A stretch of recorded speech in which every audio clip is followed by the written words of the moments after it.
Hello friends, welcome back to the YouTube channel dictation club. आज का dictation आनंद मासिक पत्रिका अंक 32 से लिया गया है, जो कि अलग अलग स्पीड में आपको मिल जाएगा। अगर आपको इसकी पीडीएफ अलग से चाहिए तो आप नीचे डिस्क्रिप्शन बॉक्स से टेलीग्राम चैनल ज्वाइन कर सकते हैं, जहां भविष्य में आने वाले डिक्टेशंस की लिंक डाल दी जाती है। साथ ही चैनल में आपको अन्य प्लेलिस्ट मिल जाएगी, जिसकी लिंक आपको डिस्क्रिप्शन बॉक्स में मिल जाएगी, जैसे रामधारी गुप्ता खंड 1, रामधारी गुप्ता खंड 2, न्यूज़पेपर डिक्टेशन, आनंद मासिक पत्रिका के विभिन्न अंक, जो कि अभी कुछ अंक कंप्लीट हो चुके हैं। इसके अलावा आउटलाइन के शॉर्ट्स भी मिल जाएंगे। तो ज़्यादा समय ना लेते हुए डिक्टेशन स्टार्ट करते हैं 5 सेकंड के बाद।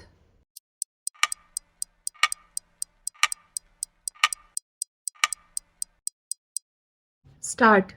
महोदय, गत रविवार हरियाणा के सूरजकुंड में उत्तर क्षेत्रीय परिषद की बैठक हुई, जिसमें राजस्थान, जम्मू कश्मीर, दिल्ली, हरियाणा, हिमाचल प्रदेश के मुख्यमंत्रियों तथा पंजाब के वित्त मंत्री ने भाग लिया। देखने को तो केंद्रीय गृह मंत्री लाल कृष्ण आडवाणी की अध्यक्षता में हुई यह बैठक एक आम औपचारिक बैठक की ही तरह लगती है, लेकिन इससे इसके महत्व को नकारा नहीं जा सकता। यह बैठक मुख्य रूप से उत्तर क्षेत्रीय राज्यों में बिक्री कर की दरों में एकरूपता लाने की उद्देश्य से बुलाई गई थी, लेकिन विभिन्न राज्यों में आंतरिक सुरक्षा में तालमेल की दृष्टि से इसका महत्व कोई कम नहीं है। इसके अलावा विभिन्न राज्यों में संसाधनों का किसी न किसी प्रकार से अभाव है। किसी राज्य के पास बिजली अधिक है तो किसी के पास कम, किसी के पास पानी अधिक है तो किसी के पास पानी का अभाव। इसलिए इन सभी मामलों में परस्पर सहयोग व समन्वय की दृष्टि से इन पड़ोसी राज्यों की इस बैठक का महत्व अत्यधिक है। यह एक विडंबना ही है कि अत्यंत संवेदनशील क्षेत्र माने जाने वाले इस क्षेत्र से संबंधित राज्यों की उत्तर क्षेत्रीय परिषद की बैठक 1.5 वर्ष बाद हो पाई है। शायद इसी के दृष्टिगत इसकी अगली बैठक 3 माह बाद करने का निर्णय किया गया, जिसमें सूरजकुंड बैठक में लिए गए निर्णयों की प्रगति की समीक्षा तथा अन्य अंतर्राज्यीय समस्याओं पर विचार किया गया।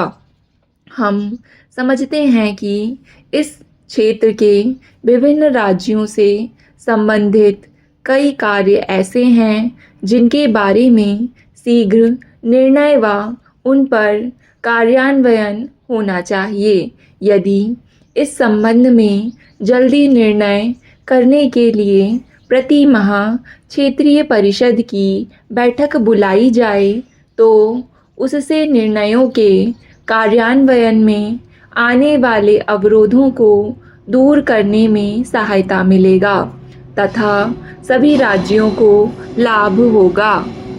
आज हर राज्य में बिक्री कर की दरें और स्लैब अलग अलग हैं।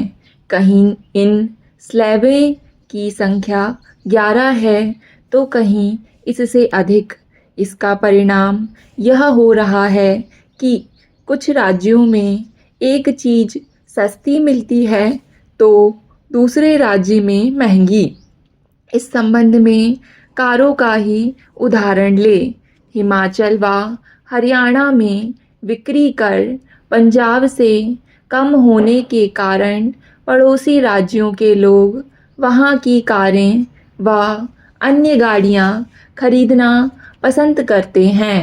इस प्रकार पड़ोसी पंजाब व दिल्ली को इन कारों से मिलने वाले बिक्री कर से वंचित होना पड़ता है। बिक्री कर राज्यों के अधिकार क्षेत्र में आता है। इसलिए हर राज्य में विभिन्न वस्तुओं पर लगाए जाने वाले बिक्री कर की दरों में भारी अंतर के कारण अंतर्राज्यीय व्यापार में भारी उलझनों का सामना करना पड़ता है। यहाँ पर एक महत्वपूर्ण तथ्य यह भी है कि चंडीगढ़, जो कि उत्तर क्षेत्रीय राज्यों में केंद्र शासित क्षेत्र है, में केंद्रीय बिक्री कर की दर सिर्फ 1% होने के कारण यह व्यापार व अन्य बड़ी कंपनियों की गतिविधियों का केंद्र बन गया है, जिससे साथ लगते अन्य राज्यों का व्यापार को प्रभावित हो रहा है। महोदय, इसका परिणाम यह हो रहा है कि जिस राज्य में बिक्री कर कम है, वहाँ से अधिक बिक्री कर वाले राज्य में सामान आता है। जहाँ बिक्री कर अधिक है, वहाँ व्यापारी या खरीददार बिना बिल के माल की खरीद या बिक्री करते हैं, जिससे सरकार को प्रति वर्ष करोड़ों रुपए का चूना लगता है। इसके साथ ही अधिक बिक्री कर वाले राज्यों में बना माल दूसरे राज्यों में बिक नहीं पाता है और व्यापारियों को इससे भारी हानि उठानी पड़ती है। अधिक बिक्री कर वाले राज्य से उद्योग व व्यापार कम बिक्री कर वाले राज्य में पलायन कर जाते हैं। बिक्री कर की अलग अलग दरों के कारण एक राज्य से दूसरे राज्य में जाने वाले या वहाँ आने वाले माल की जांच पड़ताल तथा कर चोरी रोकने के लिए सभी सरकारों की जगह जगह बिक्री कर अवरोधक लगाने पड़ते हैं, जिनके अमल पर सरकार को करोड़ों रुपए व्यय करने पड़ते हैं। इसके अतिरिक्त इससे भ्रष्टाचार को बढ़ावा मिलता है। सरकार के अनुसार प्रति माह देश भर में 1100 करोड़ रुपए की बिक्री कर की चोरी होती है। उल्लेखनीय है कि भाजपा ने अपने चुनाव घोषणा पत्र में बिक्री कर तथा चुंगी समाप्त करने का वायदा किया था। व्यापारी भी पिछले 15 वर्ष से इन्हें समाप्त करने या सभी राज्यों में बिक्री कर की दरें समान करने की मांग करते आ रहे हैं।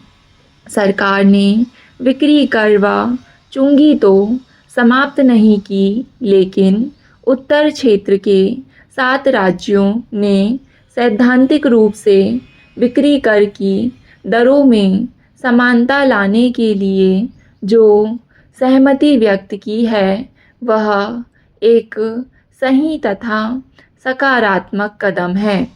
बस आवश्यकता इस बात की है कि इस बारे में शीघ्र अतिशीघ्र सभी सरकारें निर्णय करें तथा उसे कार्यान्वित करें। वैसे तो अच्छा यह होता कि सारे देश में ही बिक्री कर की दरें समान हों, जिससे ना तो जनता को परेशानी हो और ना ही व्यापारियों को।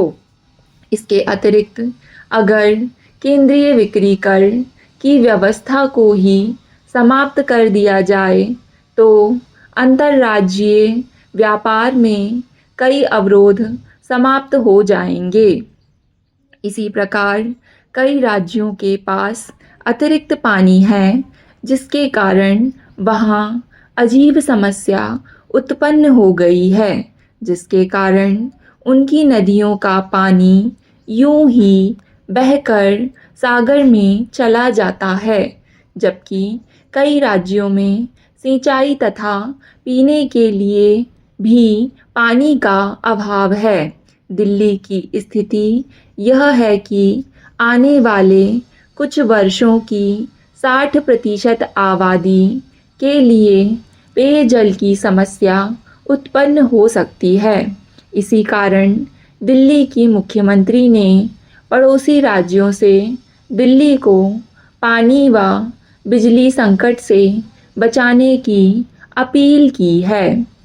दूसरी ओर हरियाणा ने सतलुज यमुना संपर्क नहर के निर्माण का मामला उठाया है। अब पंजाब तथा हिमाचल प्रदेश में कुछ विद्युत परियोजनाएं निकट भविष्य में पूर्ण होने जा रही हैं। इससे इन राज्यों में जो अतिरिक्त बिजली होगी उसे विद्युत संकट वाले राज्यों को दिया जा सकता है। स्टॉप। डिक्टेशन पसंद आए तो वीडियो को लाइक तथा चैनल को सब्सक्राइब ज़रूर करें। धन्यवाद।